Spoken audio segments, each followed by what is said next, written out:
Hello, this is a casual playthrough of Tomb of Thunder, map 4, called Dissection of a Concrete Body. It's the A entrance to map 4, for those who know a little bit about it. Tomb of Thunder is a really cool episode made by Adaya with a bunch of changes. Came out in 2024. I'll be playing this map on Nightmare difficulty, with Super Monsters enabled, and I'll explain a little bit about what the Super Monsters modifier does and also how the Nightmare difficulty in Tomb of Thunder differs, because it is pretty unique with the health drain mechanic and so on. This is a cool tech-based map, reminiscent of Telefragged, kind of dungeon crawly as well, so it has that warp spasm influence. I really enjoy it. Check it out. So here we go. This is Dissection of a Concrete Body, the 4th map of Tomb of Thunder. And you start off with this little situation here where the power's off and you need to reroute power to the station. So you've got a bit of a ventilation system crawl here. There are 3 entrances to this level in the previous map. Each of them takes you to a different section of the map to begin in. B and C entrances both have sort of different weapons available. There's an early grenade launcher in one of them, there's an early railgun in another. I'm just playing the A version here, which is the standard version of the map. So after crawling through the vents, which is very reminiscent of Telefragged, you power up this core by disengaging the 2 manual locks, going up on these lifts. Be careful on these lifts because you can touch the buttons when you hit the top and you go right to the bottom again, so they stick out from the wall kind of awkwardly. By pressing the button here, you see all the bulkhead doors were closed. The reactor core reactivates to get this cute little sequence, and the map proper can now begin. So, this is a Damocles facility. First secret here is just grabbing the combat armor. It's a big item for us, as you can see, playing on Nightmare, so our health is ticking down. I'll explain that in a minute. But the objective here is to collect 6 keys, 3 gold, 3 silver, and there's 3 different levels of the complex. We're going to start going through it sequentially, 1, 2, 3. You can do it in a different order. 3 is locked off until you get a rad suit, so that's in area 2, but you could do section 2 first if you wanted to. Just demonstrating the Nightmare mechanics here. So you get health back based on killing stuff with the axe. You're constantly ticking down in health, but when you kill stuff with an axe, you get the enemy's total health divided by 5. So bigger enemies, obviously, points and prizes. This is the only entire part of Tomb of Thunder where monsters seem to get stuck inside each other. It's unfortunate it's the first thing you see, but I promise it doesn't happen again, though it is quite funny to see them sitting on their heads like that. And as you can see there, the health I got back from killing that Death Knight was pretty substantial. Pretty darn nice. Speaking of weapons, this is the kind of rotary shotgun. The longer you hold down the button, the more shots it does, up to a total of 5. Bum, bum, bum, bum, bum. And this weapon is super, super satisfying. It's also how I time a lot of like the, finishing blows on the enemies to get health back in Nightmare. So get used to that. There are other weapons I could be using more efficiently, but this is a casual playthrough, so life goes on. As you can see, that's the Hourglass of Chronos. That's another power-up that slows everybody down, including their projectiles, which is really fun to... really cool power-up. Super Monsters as well. This has Super Monsters enabled for a little bit of extra spice, and what that does is it gives monsters a little bit of extra spice. All of them have different attacks, slightly better attacks. So, worth mentioning as well there, the chain gunners, they actually shoot nails, and when you slow stuff down you can physically see them come out, but they're basically hit skill otherwise. It's very cool. So, what are the monsters have that's different in Super Monsters? Well, Death Knights have a kind of projectile-like Chthon, which is tricky, but in Super Monsters you can fire them in a volley, which is scary. Ogres fire a volley of shots in Super Monsters, and these guys here, I think they just fire more, like the Wraiths here who shoot these plasma balls, and when they go past they shoot lightning traces out. It just does more damage per tick as it goes past. Knights lunge forward, stuff like that. You'll see it all as it happens. This is a really good route to take to begin with, purely because, I've got the rotary shotgun, which is my workhorse, and I've got a rocket launcher, and those 2 things together, honestly, I can conquer anything. Oh, Enforcer projectiles as well, they bounce off walls, which is pretty cute. So a lot of the way I play this is I'm trying to prioritise situations where I can get health back, but also where I don't take unnecessary damage. So it's just kind of a dungeon crawl of a map, really. It's got a lot in common with like something like Warp Spasm, where I'm going to be sort of just crawling through a base, killing monsters, making my way as I go. The layout's a bit confusing, I'll explain why, but we make it. So here's a cool super monster thing. I really like this. Shambler. Look at him, little bastard. Isn't he scary? Is he going to do it? He's not going to do it for us. That's disappointing. I was too efficient. What he does, though, if he's not attacking, is he decides to go invisible and incorporeal. So you'll hear them, but you won't be able to see them, and you won't be able to interact with them. And that way they can ambush you from behind. When they're mixed in with other monsters, they're an absolute nightmare. They're really scary, basically. And especially when your health is constantly ticking down, so you're finding yourself, you know, it's like Copper Nightmare style, barrel and having less than 50 health most of the time. That's scary, you know, especially if you don't know where you're going. I think the Vor in Super Monsters just has an extra projectile, not particularly threatening. These chain gunners I'm not sure either. I do really like the way they look. They've got a really cool one. Little 9-inch nails patch on them and a leather helmet. It's not a leather helmet. It looks like a little leather helmet, but it's not. It's a little welding mask. It's really cute.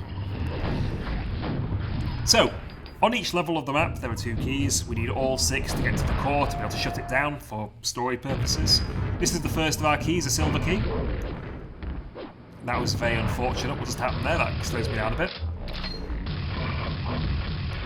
In earlier versions of this map, they were all gold keys. So there's trims added to the doorways and a few things to try and make navigation a bit easier. Keeping as far away from those projectiles as possible, because I can't just dodge them like a normal one. The damage they do is insane. Really scary. But anyway, first key. How exciting. And then the first nail gun as well.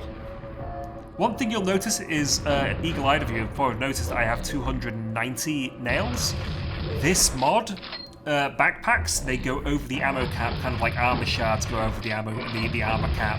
Well, they go over like 100 armor, for example, to the cap of 200, but it seems to be uncapped in this what you can get to. So I think I get to like 310 nails, something like that right now, which is pretty fun. I really underutilized nails in this run, and I apologise for it. This secret can also be opened by climbing on these crates you see here and jumping down into a hole, though it's so obvious to open it while I opened it, I can't imagine any player who's going to do that, basically. A lot of these doorways as well are one way, like, they're only open from certain areas, so it's not like the map is totally non-linear and open. There's a lot of, like, mandatory ways of approaching things. And I'm making good use of this quad here to go up here and kill these buggers. Because they can be scary. If usually they sort of infight with these, I don't know what you would call these guys with the tridents. I've not mentioned them. They have a trident and they have like a nail gun that shoots in bursts like that on super monsters. And if they get close to them, they knock you with a trident and it hurts a lot. They're kind of spooky guys. I do like them. They're cute. They're very cute.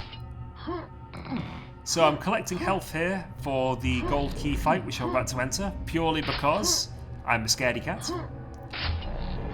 I'm constantly ticking it down, so hoovering up all of the health as well when you play. You're playing, like being forced to play aggressively with super monsters, because you know, sorry, with Nightmare, because it's ticking your health down.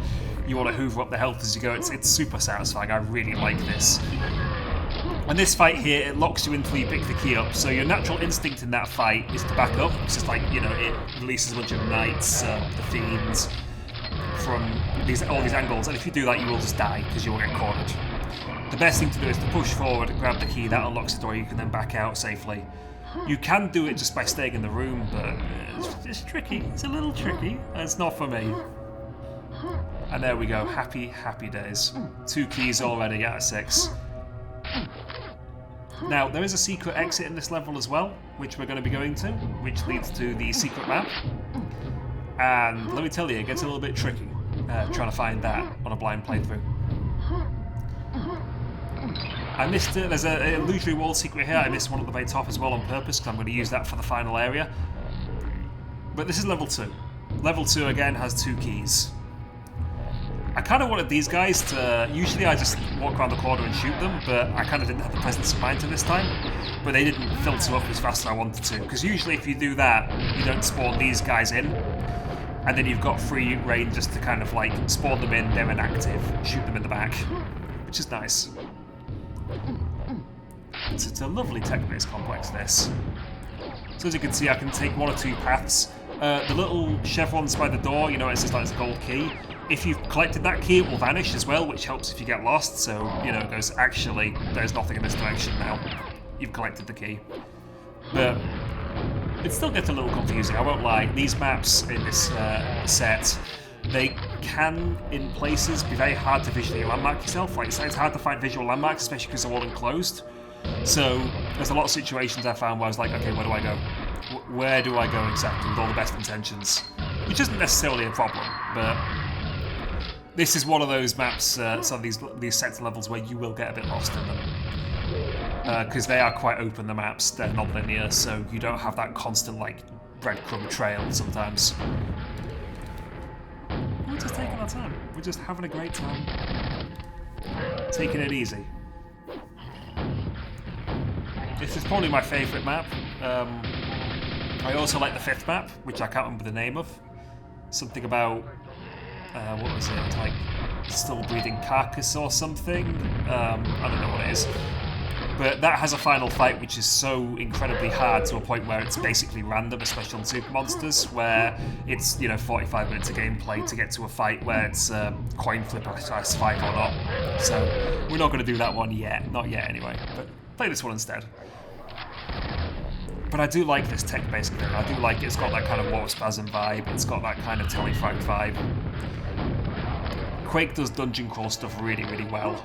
And these lifts here go to the bottom level. This is where we entered the Silver Key Zone. And we enter this cool place with these, like, reactant towers. Very Quake 2.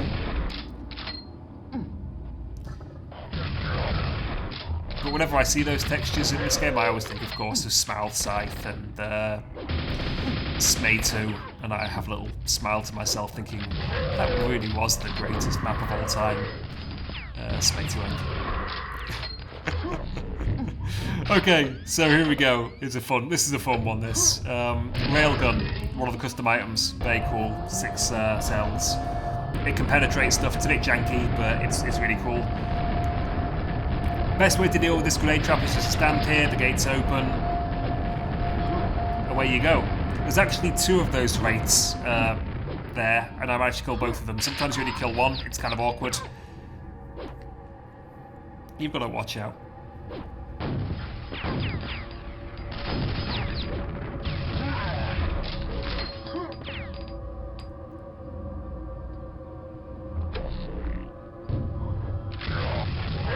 I believe the Nightmare difficulty is taken from Doom 3, Doom 3's Nightmare, which is something I never played, I'll be honest with you. Never played Doom 3, beyond when it first came out. When I was a lesser gamer, I used to play on the easiest difficulty when I played Doom as a child. So, you know, it's a little bit lore for you there. I wasn't always psychotic, I used to be a big wuss. And this is a cool reaction, cooler area here. I really like this area. It's super nice looking. It's ominous too, because you think, ooh, those tubes, I wonder if they're going to do anything in future. They actually do, believe it or not.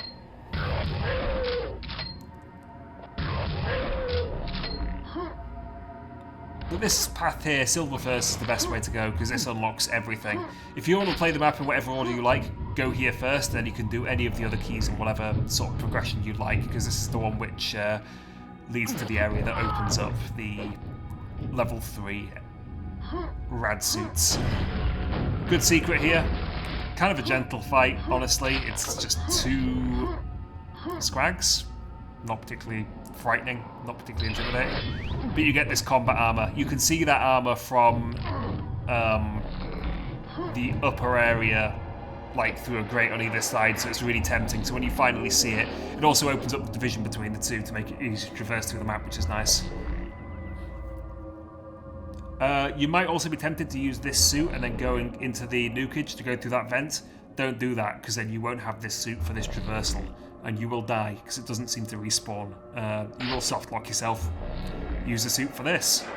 Likewise with this lift, stay a bit above it. Don't go directly onto the lift, because the lift will start raising, you won't be able to get on it. You're going to take some damage, because you have to wait for it to come back down again. Scrags and super monsters here, they sort of shoot a volley of 2 shots or 3 shots. I think it's 2 and then 3, or maybe it's just 3, but they're not very intimidating. That said, I'm not bold enough to try and axe them, not a chance.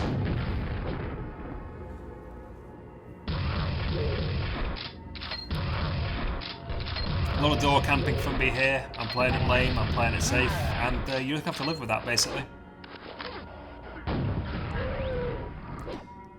This is fun. This is a really cool ambush if you don't know it's coming.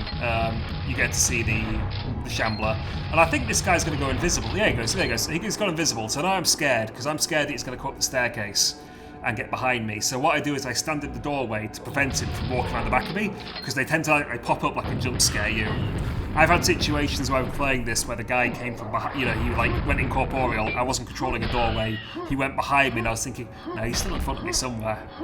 Immediately jumped from behind. It's quite satisfying. And you can see here, you know, the division of like how much health you get back from axe kills. Vor has like, I don't know how much health Vor has. Is it like, I don't know, 500, something like that? So divided by 5, you get 100 back. Something like that. Maybe it's 400, but it's a lot of health basically. And it's very easy to control. Like, getting a rhythm for counting how many shots that you do with enemies, like when you play these games a lot, you already know how many shots it takes to kill things approximately. I know for a fact, for example, point blank with this rotary shotgun, 5 point blank shots, and then it's 1-2 to kill them. So you can do 5 point blank shots, then you can do 1 shot with the regular shotgun, then you can axe them. Or 5 point blank shots, axe them 3 times. It's easy to control a fiend's movement if you stay up in its face. And you can see how good the railgun here is. I use it just to melt raids, basically. Though I've got 324 nails and I really should use them, but I just choose never to, really. Interestingly enough, this is actually level 3 of the complex kind of a thing. Level 1 is its own discrete unit. Level 2 and 3 are kind of joined together, so that does lead to some real confusion with the layout, and I think probably the biggest confusing moment of the layout comes from this, because technically right now I'm on level 3 and that door's locked. It's a one-way lock, but you can open it up later when you get back in this area, and it's kind of strange. But that's unlocked the biosuits there, very big thing. It means I can now actually go and explore level 3 from the main entrance. And I'm going to go get the gold key here as well. This gold key is the level 2 gold key that we're heading toward, as far as the game is concerned. Knights lunge in this, so they act kind of like the copper 1.3 knights. Very dangerous. But here's what I find really weird. The only way, but you can backtrack and go back the other way, but the logical way to go, which hasn't had anything, if you keep going this way, this is the logical way to continue this progression, and you get a silver key. So you get another silver key. You get your second silver key.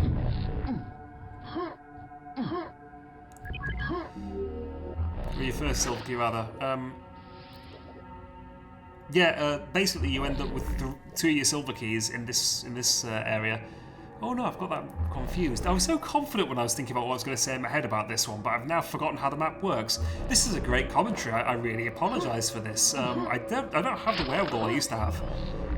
No, but that's the first silver key. That's the level 3 silver key, sorry. That's the level 3 silver key. You get the level 2 silver key, that's right up here. Now this is fun. That access opens the control room above where the other silver key is. There's spawns in those test tubes, by the way. Spoiler, coolants are spawns. What's frightening about that is spawns on super monsters explode into little pieces and bounce all over the place, which is very cool. I really, really like that. I like it a lot. I love spawns. I genuinely think they're the best thing in Quake. But I laid them out here. I cheesed it out. Because yeah, look at those, the balls bouncing all over and exploding. With 25 HP, I'm not feeling myself. I'm not feeling very confident. But look at that, worth it. Because you get some lovely treats for doing so.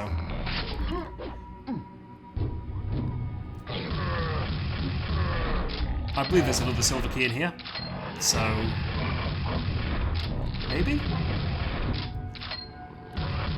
Yeah, there it is. Now, another important thing to note. force field there with what looks like a light fixture. It's actually a switch, that, believe it or not. If you go up to it, it does say it's restricted. That is the way to the secret exit. When you do the finale, you need to go back and press that. This is fun, this dimensional breach portal to go back to the start of the area. You've got two. Sometimes they telefrag each other if you're lucky and you hold them in position. A lot of the time they don't, and you've got to just do shambler dances. And be a little bit scared, because it is a little scary. I don't think in this demo attempt I did an axe thing. I did a run of this before where I died at the very, very end of the map to like a really, really dumb grenade that I could have avoided, where I was like shambler dancing consistently and getting health back because I was going to demonstrate it, saying, oh look how easy it is. If you calculate how many damage shots you do, you can get your quick axe kill at the end and you're back to 100 HP. And this time I was like, no, I'm going to play the map again quickly, and I just thought, I'm not doing that. I'm not risking it again. I don't want to die again. I want to make this demo. Get it out of the way. So, no fun, unfortunately. Bit of axe action here. The axe does knock back as well in Tomb of Thunder. Worth mentioning.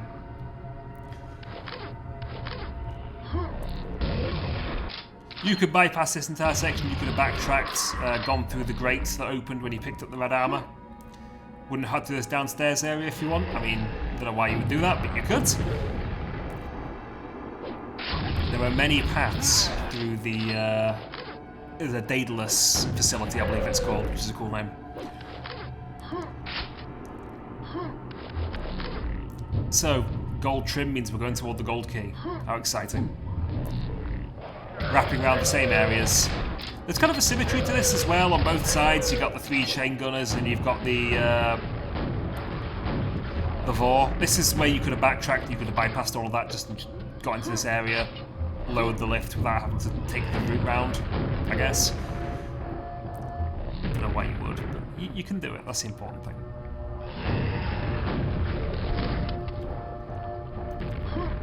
Classic secret indicated by gross noises. You love to see it. Go inside the fleshy vent, get yourself a big backpack. And we're now around the other side of this, I don't know what you would call this area, but I like it. Feels like control rods or something. Fuel cells, I don't know.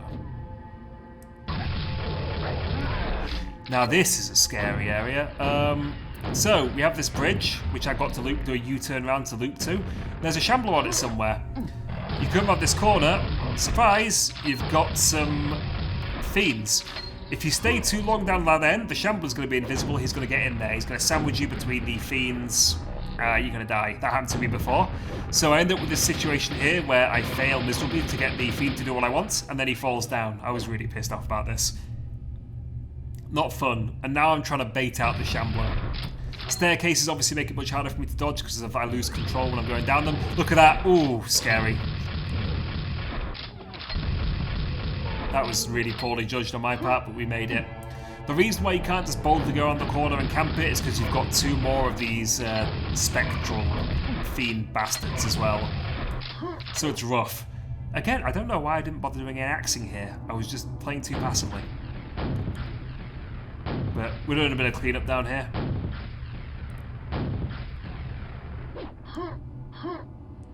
Happy days.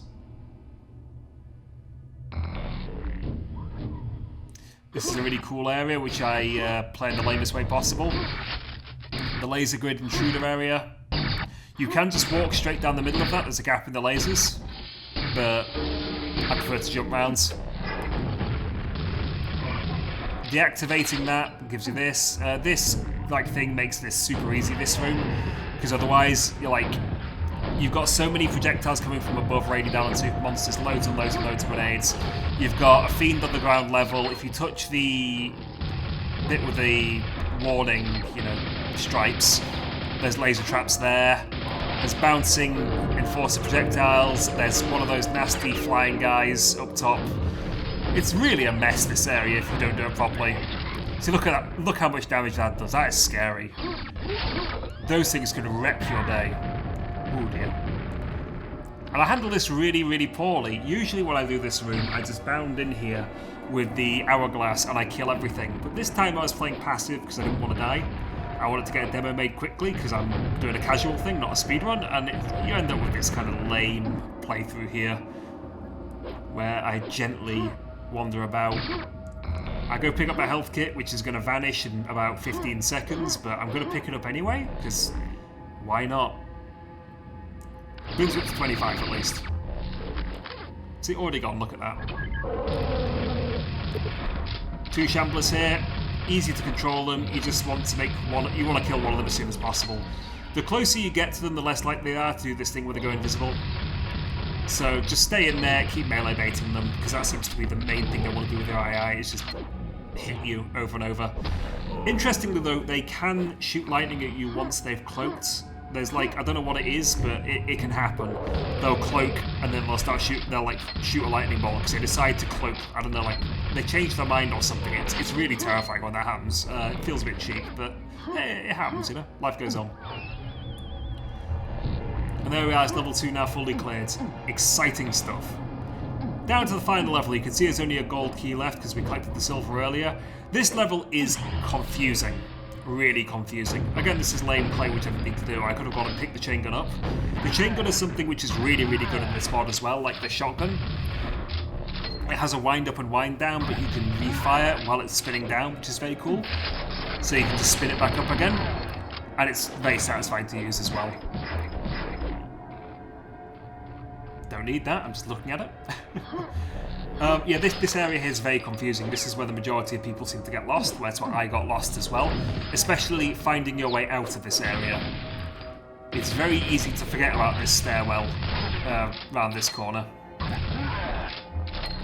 Even if you do go, oh, it's a level 3 thing, you forget that because of the lighting, like, it's kind of flat, so you don't really see those corners. They're not lit up very clearly. There's no chevrons to go, hey, something's around this corner. So, level 3 is blocked off, though, by the requirement for the biosuit, which we have here.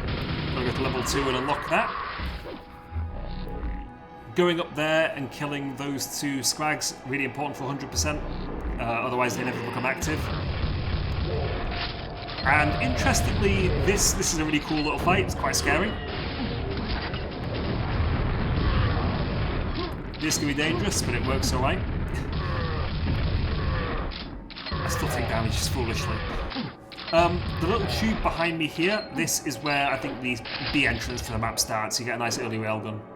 But it counts as a secret, so happy days. Let's collect it, let's keep moving. Doors as well, you can see red dot on the door behind, that means that it's locked. A lot of these doors are one way. Once you open them from one side, they open from both. So, just controls the player, I suppose, controls the flow of them, keeps people moving through the map in a logical way, stops them from splitting off onto alternative paths and getting hopelessly lost. Upside down screen secret. Health. Great stuff. Forgive me if I'm rambling here, I don't really have too much to say about what's going on in terms of encounter design, because it really is very much a dungeon crawl where stuff just kind of appears in front of you all the time as you're progressing. Stuff's placed around. A lot of incidental combat. Not a bad thing necessarily. I do quite like that. Not everything needs to be designed to, you know, like, and polished to fuck to be, you know, like this exacting monster placement to bully you. Sometimes it's fun just to have stuff. And just to enjoy the vibe as well.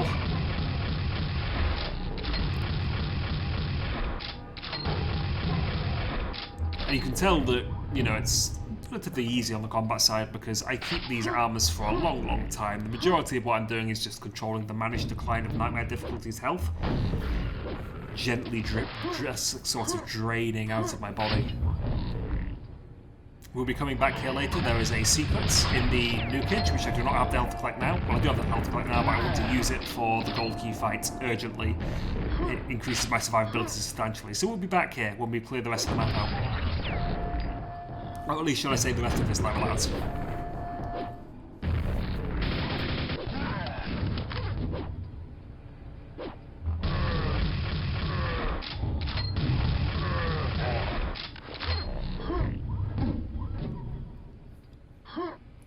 It's nice as well. It's very.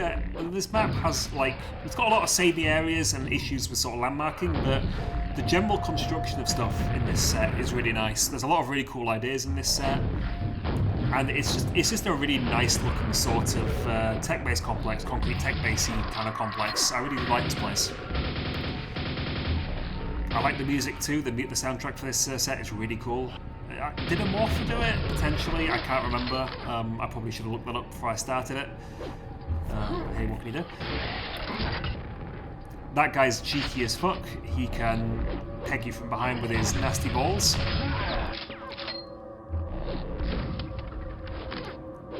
Nice secret reveal there. Nice straightforward one. In plain sight. I believe at this point I'm considering what I wanted. Oh, that's right. That guy. He can ambush you. That's why I was thinking, what was I doing here? Taking my time, really.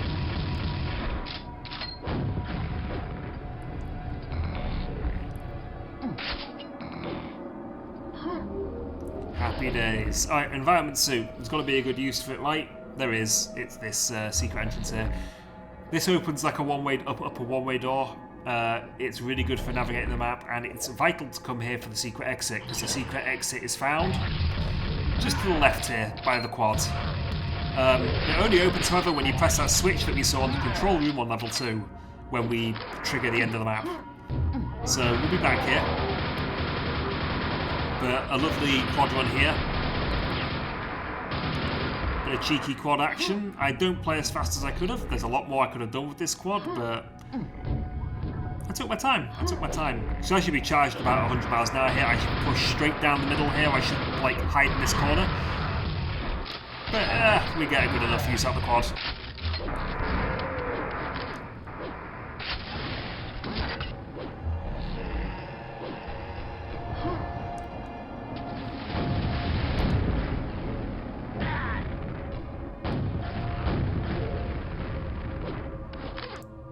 Cheeky grenade in the back of the head.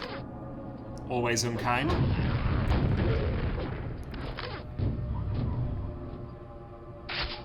That adjoining platform on the other side, it connects to a whole other section of the level 3, so like when all of these doors become open, it's especially around here, you'll start to see there's multiple doors in every direction. When they're all open, God help you, it's hard to orient yourself, because all the doors go off in radically different ways, and this heads back up to the area where we got the silver key, level 3 silver key, and unlock the rad suits. I'm never sure why you would go back up there. I don't think it needs to be connected, but who knows.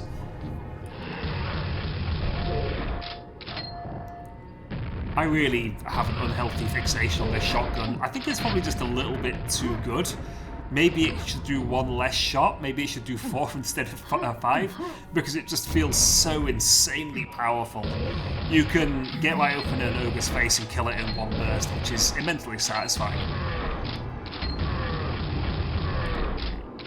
But maybe a bit much. The cycle time is very fast as well, which is nice. Super passive play here, because I've forgotten where the monsters are. 25 HP does make you play a little bit more passively, especially when the monsters are as powerful as they are in this, when they can just go ballistic. One thing I do like about those Centurion-y kind of nail guys is that they're like volley of nails. Some are fast and some are slow, so you really do end up with like odd nails flying out at funny angles. You've got to be quite careful with what you're doing.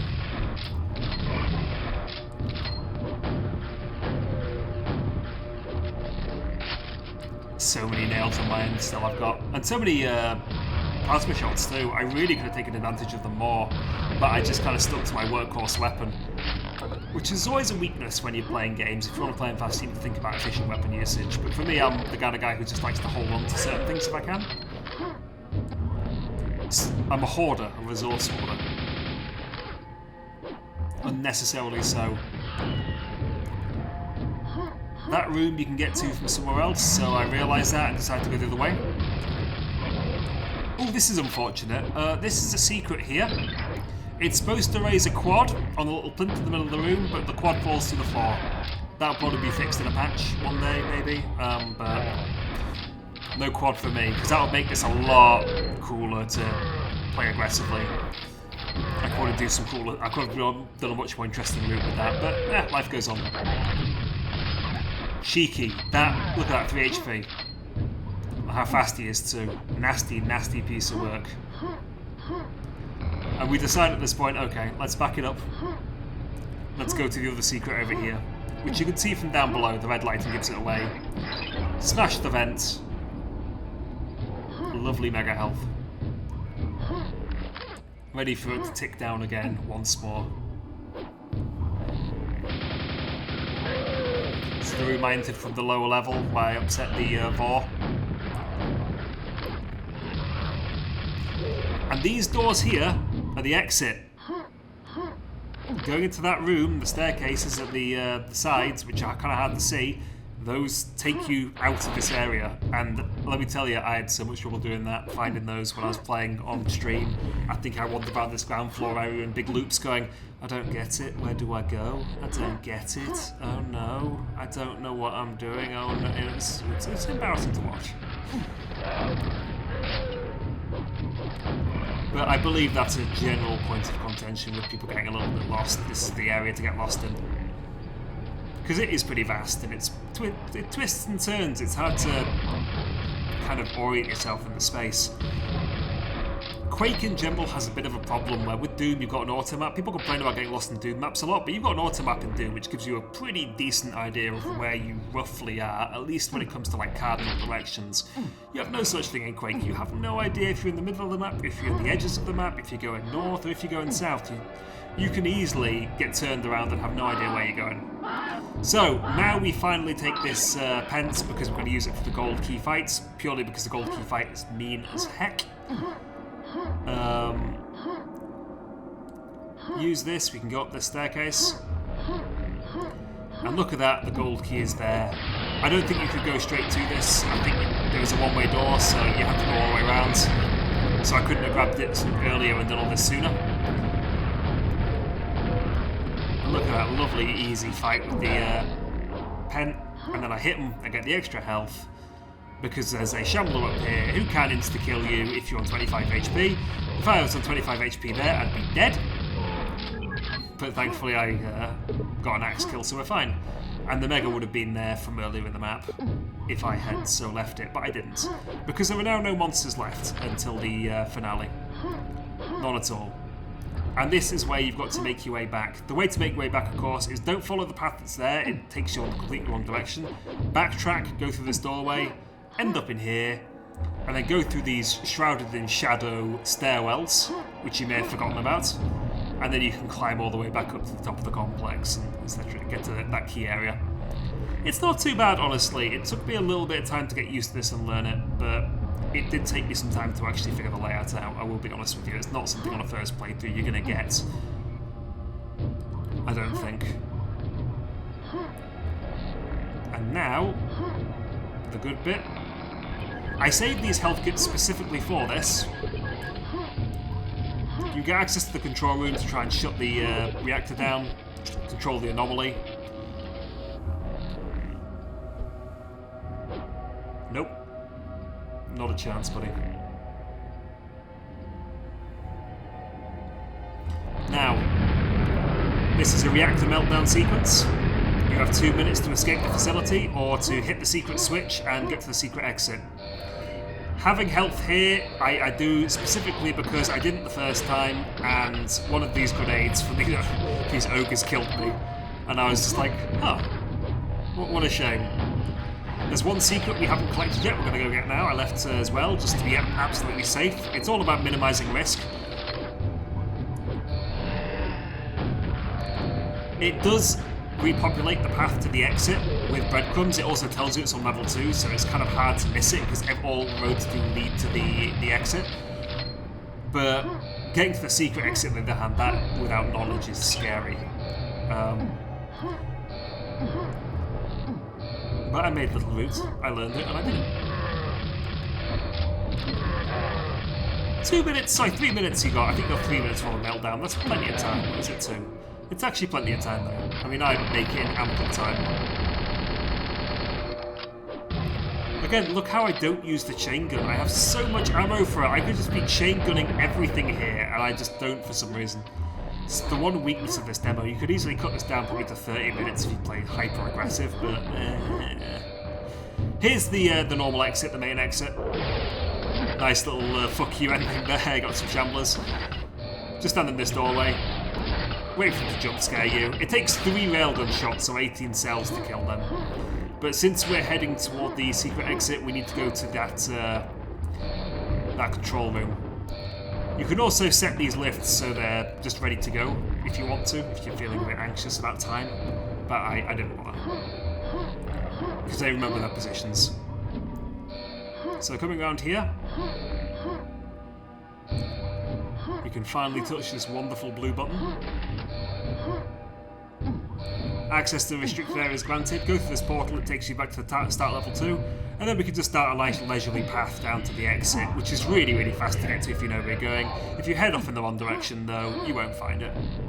So as long as you go right, jump over this, and head down to this door over here, you're laughing. Secret exit. And it's worth getting the secret exit because the secret map is very good. So there you have it. That is Dissection of a Concrete Body. Map 4. This is the A entrance out of A, B and C. From Tomb of Thunder. Done in 40 minutes, 2 seconds. Not an aesthetically pleasing number. Could have been 40:04. That would have been more fun. But hey. Really cool map. Kind of reminiscent with the escape sequence there. Telefragged again. It's, you know, you can see the influences where mediated all of this. But please go out there and give Tomb of Thunder a go. I wouldn't recommend playing it for the first time with super monsters on unless you are masochistic. But it's definitely worth giving it a go with super monsters. They really do add an interesting dynamic to a lot of the fights. Until next time, thank you very much.